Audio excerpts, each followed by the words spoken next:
এই বিড়ালকে কখনো আপনারা কষ্ট দিবেন না, বিড়ালকে আদর করবেন, বিড়ালকে ভালো মতো পুষবেন।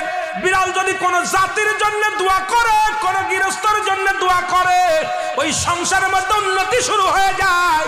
ওই সংসারের মধ্যে আর এক নাম্বার হলো, যে ঘরে বিড়াল থাকে সেই ঘরে জিন আসতে পারে না, জিন বাস করতে পারে না।